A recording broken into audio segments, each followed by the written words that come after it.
구원이 되는 것이 아니라 마귀 형상이 자꾸 만들어져 버려요. 예. 이런 이상한 짓을 하는 거예요. 그러니까 예수님이 이 땅에 오셔서 하신 말씀이 하나님의 말씀을 사람의 교훈으로 가르쳐서 배나도 지옥 자식이 되게 만든다, 이런 거단 말이에요. 하나님의 말씀을 잘못 가르침 받으면 배나도 지옥 자식이 될 수가 있다는 거 아니겠습니까? 똑같은 하나님의 말씀인데 누구에게 어떤 말씀을 가르침 받으면 하나님의 형상과 모양으로 만들어져서 구원이 될 것이고, 누구에게 어떤 말씀을 잘못 가르침 받으면 배나도 지옥 자식이 될 수 있다는 거예요. 이런 기본적인 그 신앙의 바탕이 잘 닦여진 상태에서 신앙생활을 하고 말씀을 가르침 받는 게 중요한 겁니다. 신앙의 기초라는 건 너무너무 중요한 거예요. 성경 진리를 아는 기초 지식이라는 거는. 자, 이제는 큰 윤곽을 잡았으니까 본문으로 이제 들어가겠습니다.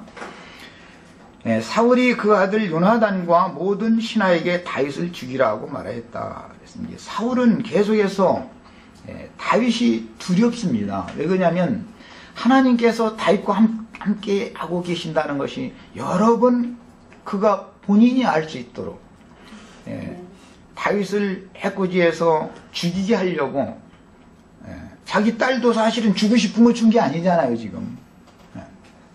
미갈도 사울의 마음에는 주고 싶은 걸 준 것이 아닙니다. 그래서 뭐 다윗을 그걸 핑계 삼아서 죽이려고 블레셋 군대의 양피 100개를 갖다 바쳐라 이래서 그걸 요구를 했다는 것은 다윗을 죽게 만들려고 그랬던 것인데, 아니 기한 전에 갖다 휙 갖다 바쳐버리니 약속을 또 어길 수가 없으니까 이제 허기 참 주고 싶지 않은데 준 상태거든요, 지금 딸을. 이 다윗과 하나님이 함께 계신 것을 사울은 알고 있는 거예요. 그래서 지금 사실은 사울이 다윗을 죽이려고 하는 것 같지만 겉으로 볼 때는 역사적인 그 사건으로 볼 때는 그렇지만 하나님과 사울이 싸우고 있다 이거예요. 되지도 않는 걸 가지고 가시채를 자기 발로 계속 차고 있는 거예요. 그럼 자기 발만 아프지 뭐 하나님 뭐가 답답합니까? 하나님이 지금 사울로 봐서는 다윗이 계속해서 뭔가가 형통하게 잘 되고 백성들의 마음이 다윗에게로 기울고 그럼 그게 막 속에서 뒤틀리는 거예요. 이게 꼴을 못 보겠는 거예요.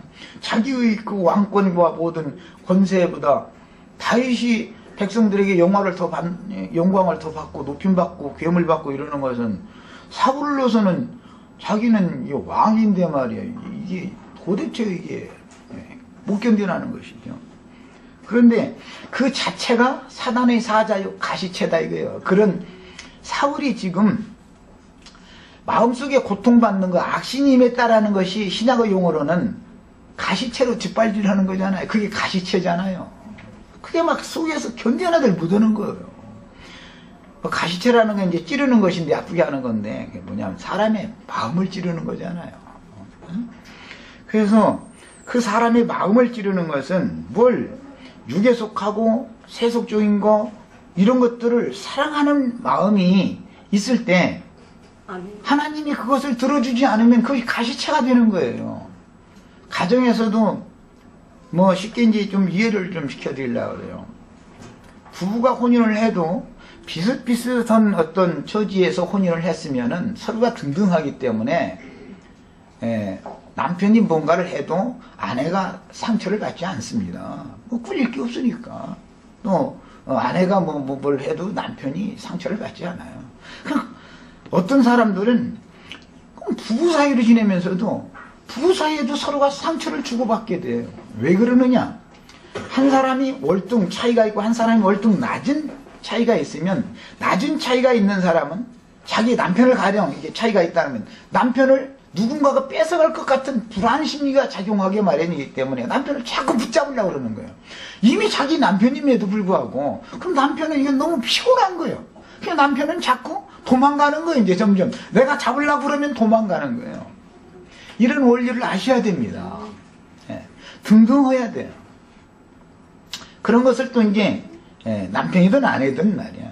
남편이 나를 아내 된 사람을 너무 붙잡으려고 그러면 피곤해. 어디 가면 오늘 몇 시에 어디 가서 그냥 막 하루 종일 일과를 다 보고 오라고 이러면은 이게 사람 죽는 일인 거요. 아니, 산 사람이 어디 가서 어디 다닐 수도 있고, 뭐 어디 가서 꼭 그 시간에만 꼭 왔다, 뭐 기계처럼 왔다 갔다 할 수 있는 게 아니라 좀 해설도 좀 하고 뭐 할 수도 있는 일인데, 뭐 어디 갔냐, 뭐 했냐, 뭐 자꾸 따지고 이런 식으로 하면 이거는 굉장한 정신병이거든요, 사실은.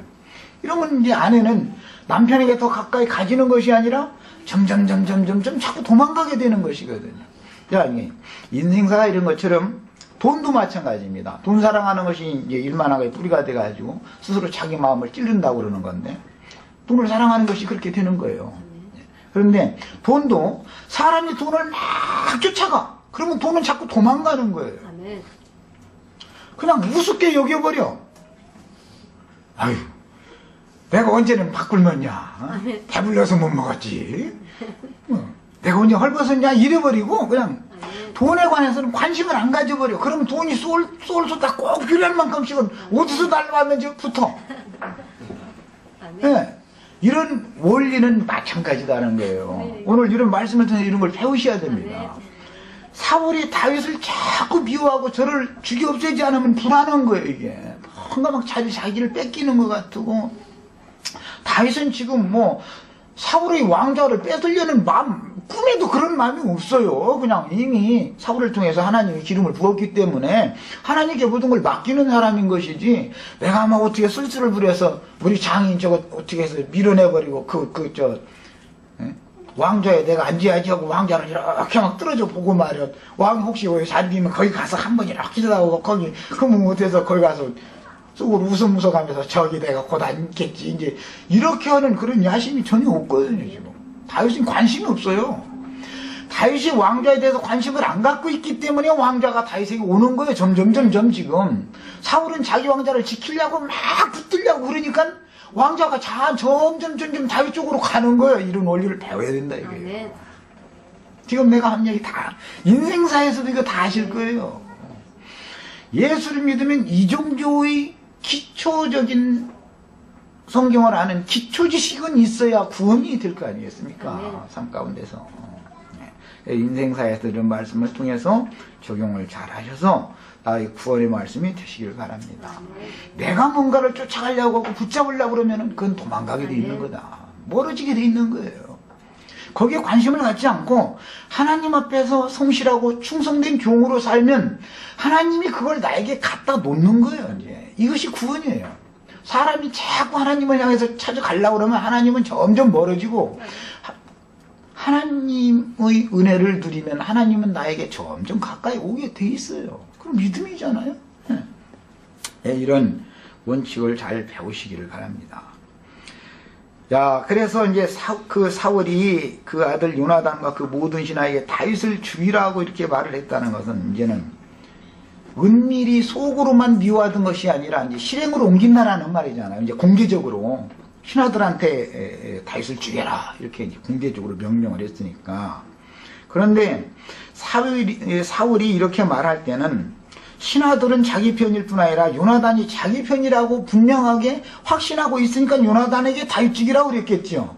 요나단이 나와 반대편에 서서 다윗을 살려낼 사람이다 그러면 요나단 빼놓고 다른 신하들 보고만 야 너 다윗 죽여 이랬을 텐데, 요나단 보고 분단밋이 그래서 얻은 거예요. 지금 요나단 분명히 자기 아들이니까, 자기 속으로는 자기와 생명이 이제 결탁된 사람이니까 틀림없이 자기 편이라고 믿고서 다윗을 죽이라고 그런 거예요. 이것은 다윗이 이 말을 요나단에게 먼저 그 모든 지휘권이 지금 요나단과 모든 신하에게 말할 땐 요나단이 지휘권이 있을 거 아니겠어요. 뭐가 관계했어요? 요나단은 장자권을 가지고 있다 이거예요. 왕위를 상속할 후사다 이거예요.